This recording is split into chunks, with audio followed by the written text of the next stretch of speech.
ఎవరు ఆ షిప్లోకి, ఇప్పుడు షిప్ అంటే అది డైరెక్ట్గా వచ్చేసి దానికి అదే లోడ్ వేసేసుకోదు కదా.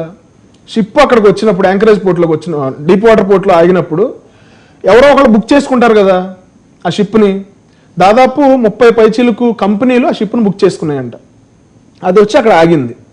ఇప్పుడు ఎవరో ఒకళ్ళ మెటీరియల్, ఇది మా మెటీరియల్, దీన్ని తీసుకెళ్ళి ఆ షిప్లో లోడ్ చేయండి అని చెప్పి పోర్ట్లో వాళ్ళు అప్లై చేస్తారు కదా.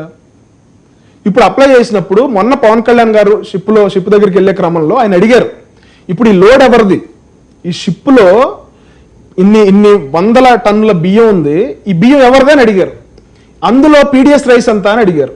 ఆ పీడిఎస్ రైసు ఎవరి తాలూకా? ఇప్పుడు ఎవరో తెలియకుండా ఉండరు కదా, మాకు తెలియదు అన్నా కూడా పోర్ట్ లెక్కల్లో దాన్ని ఎవరు బుక్ చేసుకున్నారు, దాన్ని ఎవరు లోడ్ చేయించారు అనే డీటెయిల్స్ ఉంటాయి కదా. డీటెయిల్స్ ఉన్నప్పుడు అక్కడ పోర్ట్ అధికారి వరుసగా కంపెనీ నేమ్స్ చదువుతున్నాడు. అరబిందో అన్నాడు, మానస అన్నాడు, లేకపోతే బాలాజీ అన్నాడు, లేకపోతే ఇంకోటి చాలా వరకు పేర్లు చదివాడు. అతను ఒక 16 పేర్ల వరకు చదివాడు. చదివినప్పుడు పవన్ కళ్యాణ్ గారు అడుగుతున్నారు, ఎవరు ఈ షిప్, ఈ కంపెనీ ఎవరిది, ఈ కంపెనీకి బాస్ ఎవరు, ఈ కంపెనీకి బాస్ ఎవరు అన్నప్పుడు మానస క్వాలిటీ ఎంటర్ప్రైజెస్ లిమిటెడ్ అనే ఒక కంపెనీ, ద్వారంపూడి చంద్రశేఖర్ రెడ్డి అతను చెప్పిన మాట ఏంటంటే ఎక్స్ఎమ్మెల్యే గారు బ్రదరు. ఎక్స్ఎమ్మెల్యే గారు ఎవరు సార్? ద్వారంపూడి చంద్రశేఖర్ రెడ్డి. ఆయన బ్రదర్ ఎవరండి?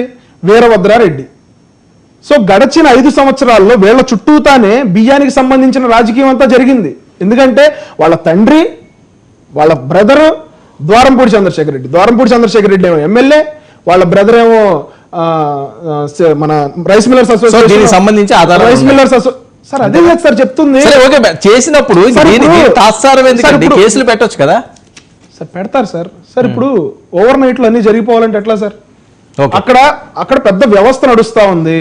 ఒక గ్రీన్ ఛానల్ పెట్టుకుని వీళ్ళు బియ్యం మొత్తాన్ని అక్కడికి తీసుకెళ్లిపోతా ఉన్నారు. పోర్ట్లో సార్ నన్ను మాట్లాడినాను సార్, పోర్ట్లో ఉండాల్సిన ప్రమాణాలు లేవు. 16 మంది సెక్యూరిటీ సిబ్బంది ఉన్నారు. అది ఎవరికి దానికి బాధ్యులు? అదే చెప్తా ఉన్నాను సార్. సార్ రేపు పొద్దున ఎవడో గన్ను పెట్టుకుని వస్తాడు సార్, వీళ్ళు ఏమంటా ఉన్నారు? బాధ్యులు వైఎస్ఆర్సీపీ కాదు కదా, సెంట్రల్ గవర్నమెంట్ కదా. పోర్ట్ ఎవరిది? అరే పోర్ట్ ఎవరిది? ఎవరు అండర్లో ఉంది పోర్ట్ చెప్పండి? ఎవరంటే వైఎస్ఆర్సీపీ ప్రైవేట్ పోర్ట్. అది కాదు YSRCP private port. Private port YSRCP అండర్లో ఉందా? సార్ వైఎస్ఆర్సీపీ అండర్లో ఉందని నేను చెప్పలేదు, వాళ్ళే భుజాలు అడుగుకుంటున్నారు. నేను చెప్పేది మీరు జాగ్రత్తగా వినండి, మీరు డిస్టర్బ్ చేయకుండా. పోర్టు ప్రైవేట్ పోర్టు, అది దాని యాజమాన్యం రెస్పాన్సిబుల్. దానికి సెంట్రల్ గవర్నమెంట్ కి వాళ్ళు సమాధానం చెప్పాలి. తీసుకుంటే అయిపోయింది కదా. సెంట్రల్ గవర్నమెంట్ ఒకటి తప్పు జరగలేదు అని అంటే, తప్పు జరగలేదు కదా, మా ప్రభుత్వంలో కసబు రాలేదు కదా, వస్తే ఏం చేస్తారు? వస్తే మీరు ఆపుతారా? జగన్మోహన్ రెడ్డి గారు చొక్కా చింపుకెళ్ళి నన్ను కాల్చండి ఫస్ట్ అంటే వస్తే ఎవరు ఆపుతారు? ఎవరు ఆపాలి? పోస్ట్ గార్డ్ ఆపాలి, మెరైన్ పోలీసులు ఆపాలి. అది ఎవరు అంటారు? అది లేదు కదా.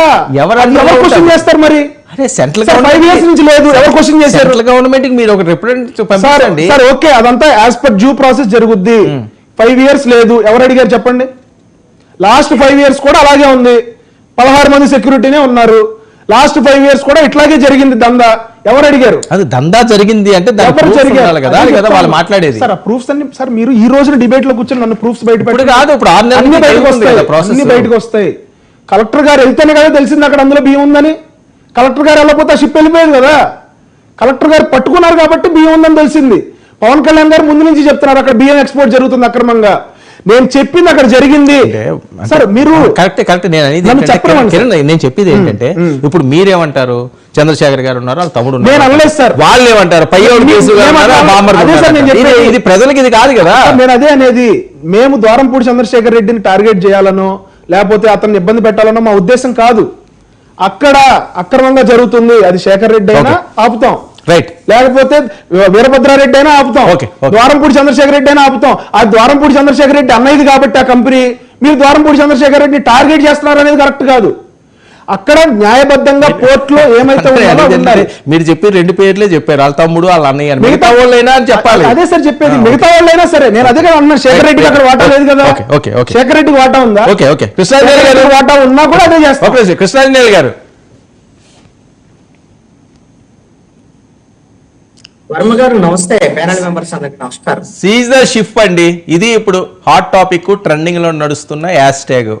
అసలు ఏముంది ఇందులో ఎవరున్నారు పయ్యవల కేసులు గారు అంటారు, వాళ్ళు తమ్ముడు అన్నయ్య బావమరిదో ఎవరో ఉన్నారని వాళ్ళు అంటారు. వీళ్ళేమోని నీ అంపైర్ కూలగొడతానని గతంలో అన్నారు కదా, దీని గురించి అన్నారు. ఈ రైస్ రెడ్డి గారు భాగవతం అంతా ఇంకా అయిపోయింది, ఇంకా ఆయన తీసుకెళ్ళి ఎక్కడికో పెట్టేస్తారని. మీకు ఒక 2 ఇన్పుట్స్ ఇస్తాను, ఆ తర్వాత వీళ్ళు